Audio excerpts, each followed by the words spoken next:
Rice મિલનો honour છું, લીંબાસી. જિગ્નેશભાઈ, આપની મિલમાં ઉચાપતની જે ઘટના બની છે, શું આખી સમગ્ર ઘટના અને હાલ શું કાર્યવાહી?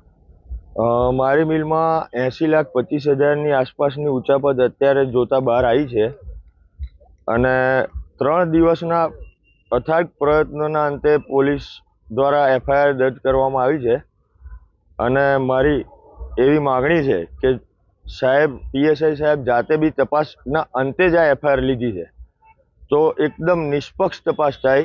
જે રીતે મારે એફઆઈઆર માટે 3 દિવસ બેસી રહેવું પડ્યું, એ રીતે તપાસમાં દેરી ના કરતા જે પુરાવા રજૂ કરેલા છે, કોઈ પણ રાજકીય દબાણ ના થાય કે એમ નિષ્પક્ષ એટલે ન્યાય અપાવે, જે મારા જોડે ખોટું થયેલું છે એવી હું માગણી કરું છું.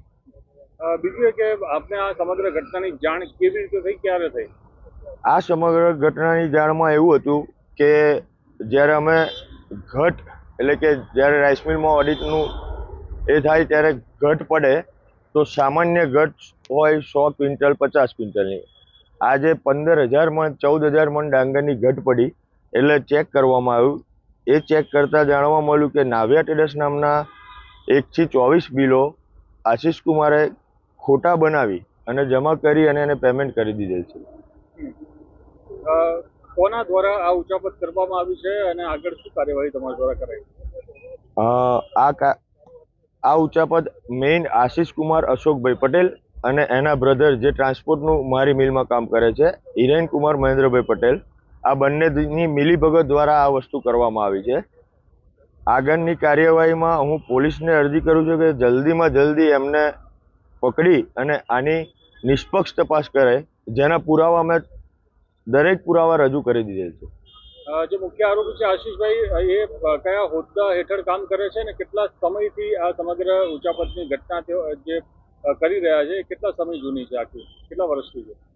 આશિષભાઈ ટોટલ 12 વર્ષથી આપણા ત્યાં કામ કરે છે અને છેલ્લા 5 વર્ષથી આખી મિલનો કારોમદાર, જે કહેવાય કે ટોટલ વિશ્વાસ, ચાવી એમને સોંપી દીધેલી છે કે પેમેન્ટ કરવું, માલ લેવો, આવક જાવક બધું એમના હાથમાં છે અને છેલ્લા 4 વર્ષથી ટોટલ વહીવટ એ કરતા હતા અને આપણા વિશ્વાસે મૂકેલું હતું. એટલે એમણે આનો દુરુપયોગ કરી અને આ ઉચાપત પોતાના આર્થિક ફાયદા માટે કરેલ છે.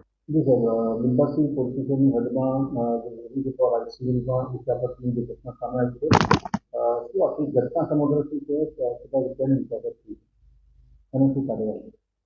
સમયગાળો જોવા જઈએ તો આશરે 1.5 વર્ષનો સમયગાળો છે, 2023 અને 24 બંનેનો. અને જે એમનો વાર્ષિક ઓડિટ થાય એ દરમિયાન યોગી કૃપા રાઈસ મિલના જે માલિક છે દિનેશભાઈ ઠક્કર, એમને એ બાબત ધ્યાને આવી કે આ જે ઓડિટ દરમિયાન જે ગફલતો થયેલી છે અને ઉચાપત થયેલી છે, હિસાબના જે ગોટાળા છે, એ બાબતમાં એમને પોલીસ સ્ટેશનમાં રજૂઆત કરેલી અને ટોટલ 80 લાખ જેટલા રૂપિયાની ઉચાપત થયેલી છે. એટલે એમના જે મહેતાજી તરીકે કામ કરતા હતા એ આશિષભાઈ અને એમને જે મદદમાં જે છે હિરેનભાઈ, આશિષભાઈ પટેલ અને હિરેનભાઈ પટેલ, બંનેની વિરુદ્ધમાં એમને ગુનો દાખલ કરાવેલો છે અને હાલ લીંબાસી પોલીસ તપાસ કરી રહી છે અને એમાં આગળ જે કંઈ વિગતો બહાર આવશે એ મેળવવામાં આવશે અને ફરિયાદીને પણ અમે વધારે બાબતો હાલ તપાસી રહ્યા છીએ કે આની અંદર એ વધારે પુરાવા આપે અને એ મુજબ જે બંને આરોપી છે એની વિરુદ્ધમાં આગળના પગલાં